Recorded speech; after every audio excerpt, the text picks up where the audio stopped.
На сегодняшний день у нас за сутки 60 новых случаев коронавирусной инфекции. Из них 40 город Якутск и 20 в районах республики, 6 в Нерюнгринском, 5 в Верхоянском, по 3 случая в Амгинском и Нюрбинском районах, ну и ряд единичных случаев в других.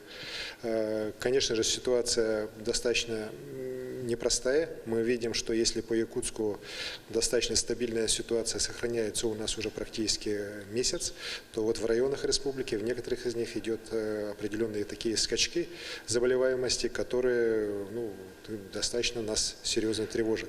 Вместе с тем хочу сказать, что все контакты выявлены, все больные изолированы, лечение проводится, и мы считаем, что по ним дальнейшего уже распространения инфекции не будет. И мною дано поручение усилить работу по ряду районов, в том числе по Верхоянскому району, по Мирнинскому, Нерюнгринскому районам, для того, чтобы ситуацию полностью взять под контроль и ввести ее в стабильное уже течение. 26 человек у нас, к сожалению, находятся в тяжелом состоянии в больницах республики, из них 3 на аппаратах искусственной вентиляции легких, и врачи ежеминутно борются за их жизни. Проводится в среднем по 2500–3000 тысячи анализов в день тестирования. Показатель тоже очень хороший. Это позволяет, еще раз подчеркну, выявлять на ранней стадии заболевших и лечить их уже в основном в амбулаторном таком порядке. За неделю мы видим устойчивое снижение людей, находящихся в стационарах и на амбулаторном лечении. Мы уже начинаем закрывать койки, предназначенные для ковида по городу Якутску, потому что здесь у нас практически от пика уже почти в 2 раза меньше больных находится в стационарах.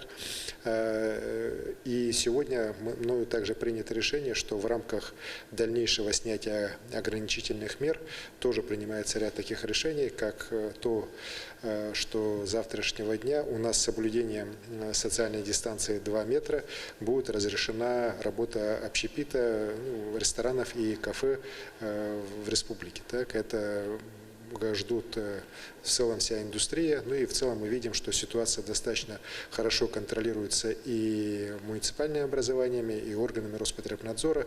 Ну и самое главное, что бизнес сам уже понимает, что в случае нарушений каких-либо, конечно же, дела будут незамедлительно передаваться в суд для штрафов, и даже не только для штрафов, а вообще для закрытия учреждений, которые будут работать с нарушениями санитарно-эпидемиологических мер.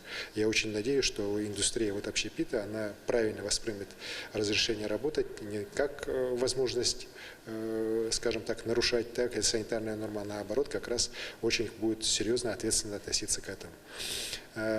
Также в рамках исполнения поручения президента нашей страны по подготовке к осеннему сезону острых респираторных заболеваний, гриппа, дано поручение Министерству здравоохранения республики уже подготовить и в августе начать работу по диспансеризации и по прививочной кампании, в первую очередь для школьников, но и в целом для всего населения нашей республики. Это тоже очень важно, чтобы мы как можно лучше подготовились к этому осеннему сезону, потому что вероятность, скажем так, вспышки очередной волны появления коронавирусной инфекции новой, она, конечно, достаточно высоко оценивается всеми эпидемиологами страны, и мы должны быть к этому готовы. Спасибо. Спасибо большое.